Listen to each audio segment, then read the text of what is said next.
Cuán firme cimiento se ha dado a la fe. Le presentamos A través de la Biblia, un análisis de la Biblia libro por libro que nos ayudará a crecer espiritualmente.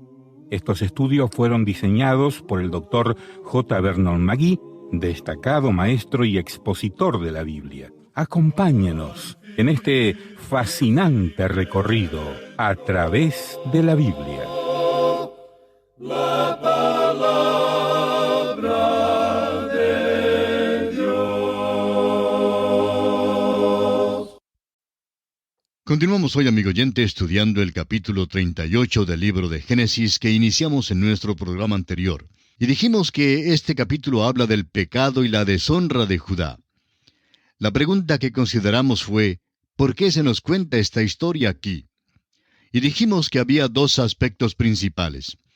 En primer lugar, Judá es la tribu de la cual procederá el Mesías. Hay algunos nombres interesantes que aparecen allí. Está el nombre de Judá, luego el nombre de Tamar, y más adelante Fares y Zara. Dijimos además que sus nombres aparecen también en el primer capítulo del Nuevo Testamento. En el capítulo 1 del Evangelio según San Mateo se da la genealogía de Jesucristo, y es allí donde se encuentran estos nombres también. Y esta es la línea que conduce al Señor Jesucristo, es decir, la línea de Judá. Luego, el segundo aspecto, la segunda razón por la cual se nos da o se nos cuenta esta historia de Judá en este capítulo, es porque, comenzando con el próximo capítulo, bajamos hasta la tierra de Egipto con José. Y notaremos más adelante que Dios arregló las circunstancias para que José fuera delante de sus hermanos y de su padre hasta Egipto. En realidad, Dios le envió allí a preparar el camino para la llegada de los israelitas. Parece ser un encuentro fortuito de circunstancias, incluyendo el hambre que se nos narra más adelante. Pero todo fue arreglado por Dios para sacarlos de Canaán por un tiempo. Si Jacob y su familia se hubieran quedado en la tierra de Canaán, habrían descendido hasta el nivel de los cananeos. Y Dios quería que se apartaran de los cananeos abominables y que estuvieran en la reclusión de la tierra de Gosén en Egipto. Hallaremos que esta gente aquí, es decir, los cananeos, eran una abominación, y aun después de que los israelitas llegaron a la tierra, los cananeos mantuvieron una influencia sobre ellos que no era nada buena. El incidente de este capítulo, pues, revela con claridad que Dios tuvo que alejar a Israel de esta gente. Leamos los primeros 2 versículos del capítulo 38 de Génesis. Aconteció en aquel tiempo que Judá se apartó de sus hermanos y se fue a un varón adulamita que se llamaba Hira. Y vio allí Judá la hija de un hombre cananeo, el cual se llamaba Súa, y la tomó y se llegó a ella. La historia nos habla de Judá, cuya línea será la línea real de Israel, como veremos más adelante. Es difícil creerlo al ver la historia de sus acciones aquí. Fue a hacer negocios con un varón adulamita, y al llegar allí vio a esta mujer cananea, y tuvo una aventura amorosa con ella. Y el versículo 3 dice, y ella concibió y dio a luz un hijo, y llamó su nombre Eso es exactamente lo que este hombre Judá había hecho. Había errado, había pecado. Y ahora, en los versículos 4 al 6 de este capítulo 38 de Génesis leemos, concibió otra vez y dio a luz un hijo, y llamó su nombre Onán. Y volvió a concebir, y dio a luz un hijo, y llamó su nombre Sela. Y estaba en Quesib cuando lo dio a luz. Después Judá tomó mujer para su primogénito la cual se llamaba Tamar. Esta es la primera aparición de Tamar. Así entra en la genealogía de Cristo. Ahora mire usted a esta familia. Está cargada de pecado. Leamos los versículos 7 al 10. Y el primogénito de Judá, fue malo ante los ojos de Jehová, y le quitó Jehová la vida. Entonces Judá dijo a Onán, llégate a la mujer de tu hermano, y despósate con ella, y levanta descendencia a tu hermano. Y sabiendo Onán que la descendencia no había de ser suya, sucedía que cuando se llegaba a la mujer de su hermano, vertía en tierra, por no dar descendencia a su hermano. Y desagradó en ojos de Jehová lo que hacía, y a él también le quitó la vida. Esto nos recuerda la hora presente cuando hay tanto énfasis en el sexo. Los hijos de Jacob también pusieron énfasis en eso. Por cierto que Judá le puso mucho énfasis. Leamos ahora el versículo 11 de Génesis capítulo 38. Y Judá dijo a Tamar su nuera, «Quédate viuda en casa de tu padre, hasta que crezca Sela mi hijo», porque dijo, «No sea que muera él también como sus hermanos». Y se fue Tamar y estuvo en casa de su padre. Ahora era la costumbre de aquel día que cuando un hombre moría, su hermano debía casarse con la viuda. Onán rehusó hacerlo y por eso Dios le quitó la vida.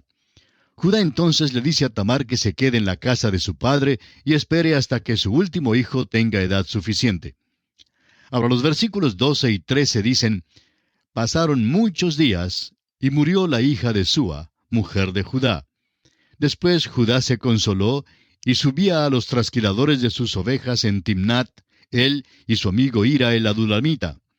Y fue dado aviso a Tamar diciendo, He aquí tu suegro sube a Timnat a trasquilar sus ovejas». Al parecer el negocio que Judá tenía con el adulamita que se llamaba Hira tenía que ver con la cría de ovejas, y deben haber tenido un tremendo rebaño juntos. Judá va pues a trasquilarlas. Mientras tanto, Tamar, su nuera, había esperado todo este tiempo en casa, y llega a la conclusión de que Judá no le dará a Sela por esposo. Los versículos 14 y 15 de Génesis capítulo 38 dicen, «Entonces se quitó ella los vestidos de su viudez, y se cubrió con un velo, y se arrebozó, y se puso a la entrada de Enaim, junto al camino de Timnat, porque veía que había crecido Sela, y ella no era dada a él por mujer. Y la vio Judá, y la tuvo por ramera, porque ella había cubierto su rostro». Ahora Sela es el tercer hijo de Judá, el que Judá había prometido a Tamar. Ya ha crecido. Tamar entonces toma acción y se quita los vestidos de su viudez. Se sienta a la orilla del camino con el rostro cubierto, según la costumbre de las rameras de aquellos días. Veamos lo que sucede ahora en los versículos 16 y 17. «Y se apartó del camino hacia ella y le dijo, Déjame ahora llegarme a ti, pues no sabía que era su nuera. Y ella dijo, ¿Qué me darás por llegarte a mí? Él respondió, Yo te enviaré del ganado un cabrito de las cabras. Y ella dijo, Dame una prenda hasta que lo envíes». Tenemos aquí un cuadro de Judá. Había inducido a la mujer cananea. Ahora hace lo mismo con Tamar. Este es un cuadro bastante oscuro y una historia muy fea la que tenemos aquí. Judá creía que ella era ramera. Ella vio la oportunidad de sacarle ventaja, y eso es exactamente lo que hizo. Veamos ahora lo que ocurre según los versículos 18 al 23 de este capítulo 38 de Génesis. Entonces Judá dijo, ¿Qué prenda te daré? Ella respondió, Tu sello, tu cordón y tu báculo que tienes en tu mano. Y él se los dio, y se llegó a ella, y ella concibió de él. Luego se levantó y se fue, y se quitó el velo de sobre sí, y se vistió las ropas de su viudez. Y Judá envió el cabrito de las cabras por medio de su amigo, el adulamita, para que éste recibiese la prenda de la mujer, pero no la halló. Y preguntó a los hombres de aquel lugar, diciendo, ¿Dónde está la ramera de Enaim junto al camino? Y ellos le dijeron, No ha estado aquí ramera alguna. Entonces él se volvió a Judá y dijo, No la he hallado. Y también los hombres del lugar dijeron, Aquí no ha estado ramera. Y Judá dijo, Tómeselo para sí, para que no seamos menospreciados. He aquí yo he enviado este cabrito, y tú no la hallaste. Judá se encuentra ahora en una posición bastante difícil. Buscan por todo el pueblo a la ramera, pero no la pueden encontrar. El versículo 24 revela el resultado de la acción de Judá. Sucedió que al cabo de unos 3 meses fue dado aviso a Judá diciendo, Tamar tu nuera ha fornicado, y ciertamente está encinta a causa de las fornicaciones. Y Judá dijo, Sacadla y sea quemada. Ese es Judá. Aquí tenemos el criterio moral de 2 caras. Amigo oyente, Dios no aprueba estas cosas de ninguna manera. Esta historia se relata aquí en la palabra de Dios, pero de ninguna manera significa que Dios lo aprueba. Él no quería que su pueblo se portara así, y Dios lo desaprueba. Ellos se están portando exactamente como los cananeos, y por eso Dios va a apartarlos de esta tierra y los va a llevar a la tierra de Egipto. Allí Dios los va a separar y los va a aislar en la tierra de Gosén para alejarlos de esta influencia tan terrible. Este episodio revela la necesidad de que Dios haga eso. Judá está portándose de una manera que es indecible por lo malo. El caso es que Judá está más presto a ver el pecado en alguien más, pero no puede notarlo en sí mismo. Nos recuerda de aquella vez cuando Natán fue donde David y le contó la historia del hombre que tenía la corderita. Cuando Natán dijo que el rico llegó y se la llevó, David estuvo pronto a condenar al rico. David reaccionó exactamente como Judá reacciona aquí. David dijo que el rico era digno de muerte. Natán entonces le declaró que David mismo era ese hombre. Es muy interesante que todos podemos ver con tanta claridad el pecado en otras personas, pero no podemos notarlo en nuestro propio ser. Ahora, la acusación contra Judá es realmente doble. Su pecado en sí mismo es terrible, pero además fue con su propia nuera. Esta es la manera en la cual vivían los cananeos. Nosotros creemos que estamos en una revolución sexual en nuestros días y que hay una nueva libertad sexual. Amigo oyente, por siglos los paganos han tenido libertad sexual. Eso es parte del paganismo y esa es la razón por la cual todos vivían tan vilmente.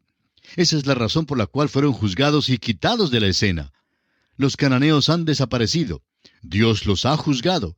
Y eso debe constituir un mensaje para cualquier persona. Sin embargo, parece que muchas personas, aún entre los cristianos, no toman en cuenta este mensaje. Ahora, ¿le parece extraño que este capítulo esté en la Biblia? Se encuentra en la Biblia, amigo oyente, como una advertencia para nosotros.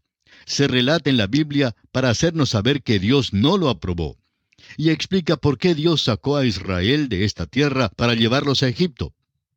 Ahora note usted lo que sucede cuando Tamar es traída a la presencia de su suegro. Leamos los versículos 25 y 26. Pero ella, cuando la sacaban, envió a decir a su suegro, «Del varón cuyas son estas cosas, estoy encinta». También dijo, «Mira ahora de quién son estas cosas, el sello, el cordón y el báculo». Entonces Judá los reconoció y dijo, «Más justa es ella que yo, por cuanto no la he dado a Sela mi hijo». Y nunca más la conoció. Judá iba a mandar que fuera quemada, pero ella dijo, «Quisiera que ustedes sepan quién es el padre del niño. Aquel de quien son estos artículos que les estoy mostrando, ese es el padre». Judá miró los artículos y tuvo que admitir que el sello, el cordón y el báculo eran suyos. Esto fue algo muy repulsivo aún para Judá. Pero así vivían los cananeos. Dios por eso tiene que sacar a su pueblo de la tierra de Canaán y apartarlos de aquella influencia. Hagamos una pausa aquí por un momento para hacer una aplicación. Recuerde usted que todas estas cosas están escritas para nuestra enseñanza. Sirven como ejemplo para nosotros. Oímos decir hoy en día que si vamos a testificar a esta generación y si vamos a comunicarnos con ellos, tenemos que descender a su nivel.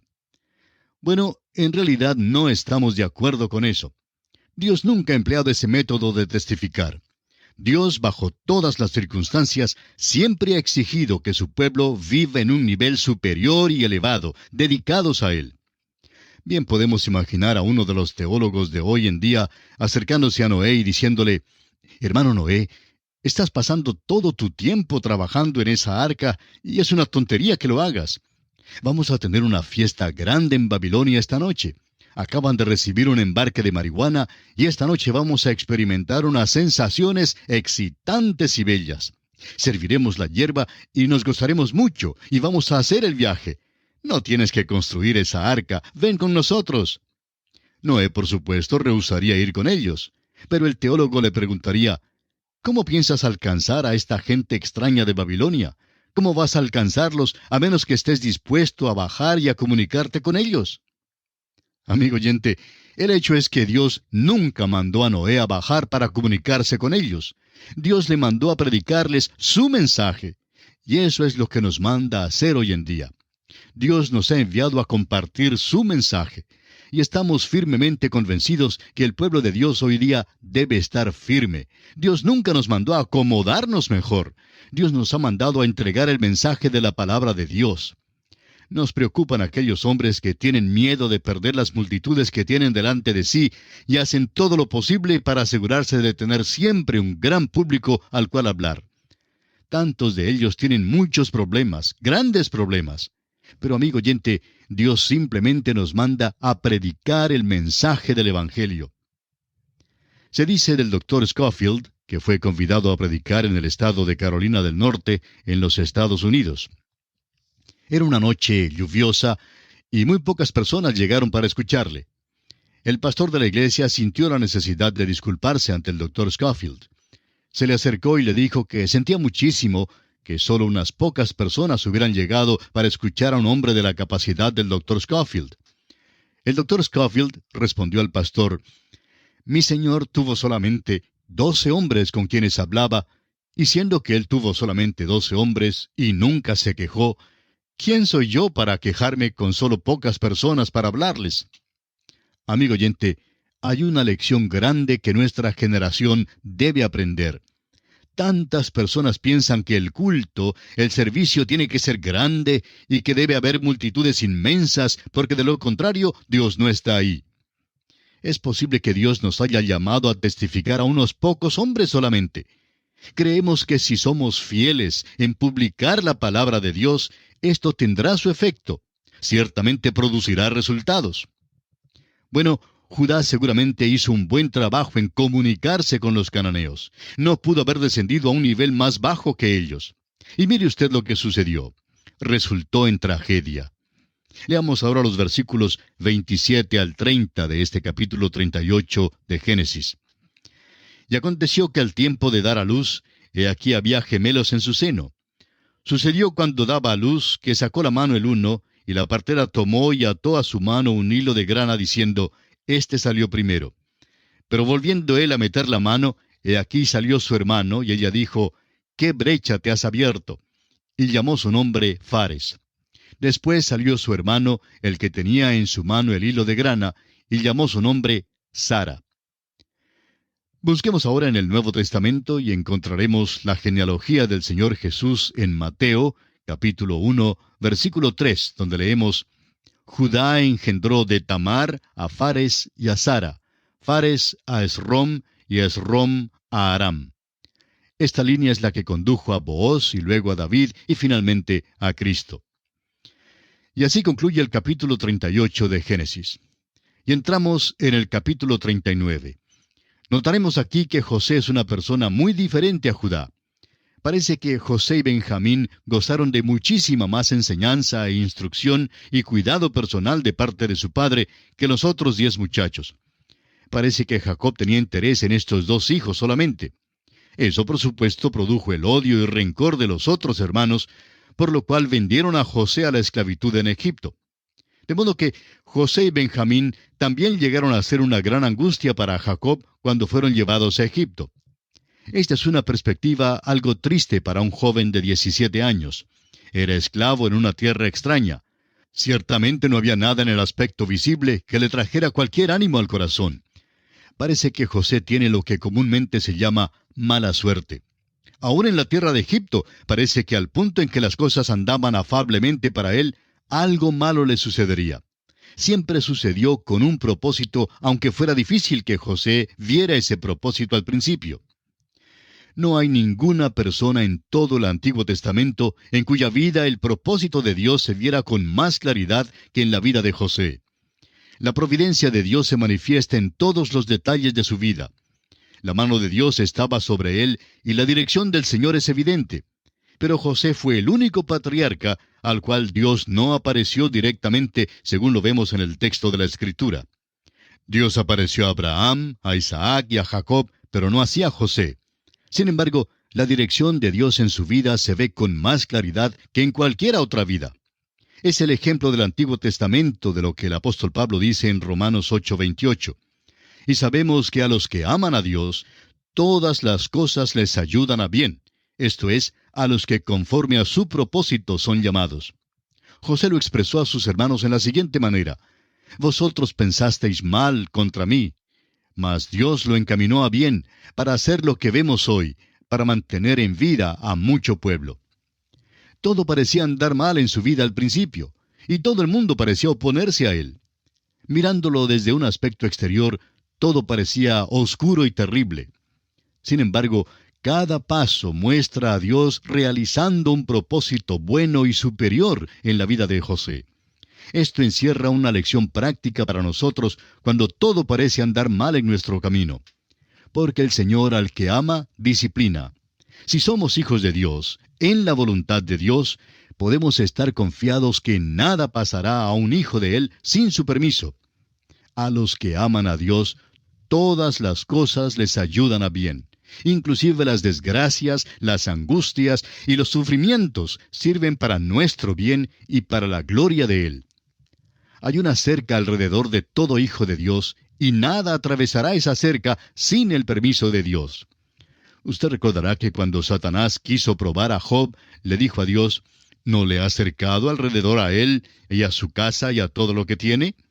Al trabajo de sus manos has dado bendición. Por tanto, sus bienes han aumentado sobre la tierra. Satanás pidió a Dios que quitara la cerca. Si consigue el permiso de Dios, entonces todas las cosas todavía ayudan a nuestro bien. El doctor Torrey solía decir que Romanos 8:28 es la almohada suave para un corazón cansado. Y alguien más lo ha expresado así: Dios no hace nada, ni permite que se haga nada, sino lo que haríamos nosotros mismos si solo pudiéramos ver a través de todos los eventos de las cosas tan bien como Él los ve. Hay otro aspecto de la vida de José que debe servir de ánimo para cada hijo de Dios. Ningún hijo de Dios hoy jamás ha tenido una revelación directa de Dios. Algunos profetas falsos hoy día alegan lo contrario. Dios no ha aparecido a ninguna persona hoy en día. Es pues un ánimo para nosotros el que Dios no apareciera directamente a José. Todavía nos es posible saber que Él está guiándonos y dirigiéndonos. El tema de este capítulo 39 es que José es vendido a Potifar, oficial de Faraón. La esposa de Potifar trata de seducirlo. Al resistir José, ella inventa algo contra él, haciendo que él fuera echado en la cárcel. Leamos el primer versículo de Génesis capítulo 39. Llevado pues José a Egipto, Potifar, oficial de Faraón, capitán de la guardia, varón egipcio, lo compró de los ismaelitas que lo habían llevado allá. Este joven buen mozo de 17 años sería un premio como ayudante y esclavo en el mercado. Fue comprado por Potifar, quien era capitán de la guardia. Es decir, era un militar, formaba parte del alto mando, un oficial eminente. Y tan pronto como José entró en la casa de Potifar, se nota que el Señor está con él. La bendición entró en esa casa cuando José entró. El versículo 3 revela cómo Dios bendecía a José. Y vio su amo que Jehová estaba con él, y que todo lo que él hacía, Jehová lo hacía prosperar en su mano. Esto suena bien. Hasta aquí todo va bien. Y cuánto quisiéramos añadir que todos vivieron felizmente. Pero no sucedió así. Así es la vida, así es la realidad. El Hijo de Dios se encontrará con tentaciones, dificultades y problemas en este mundo. Y esto es lo que sucederá a José. Amigo oyente, continuaremos considerando este capítulo 39 en nuestro próximo programa Dios mediante, y confiamos que usted nos vuelva a sintonizar. Será pues, hasta entonces, que el Señor le bendiga, es nuestra ferviente oración. Y así terminamos por hoy. Escríbanos y cuéntenos qué le pareció y cómo le ayudó el estudio de hoy. Si desea recibir las notas y bosquejos de lo que estamos estudiando, suscríbase gratis en nuestra página en Internet. Esta es la dirección: atravesdelabiblia.org/notas.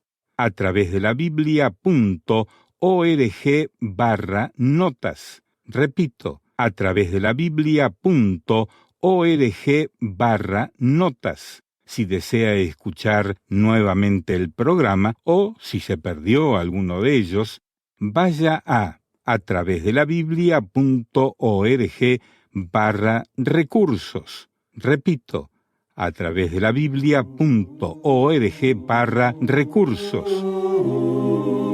A través de la Biblia.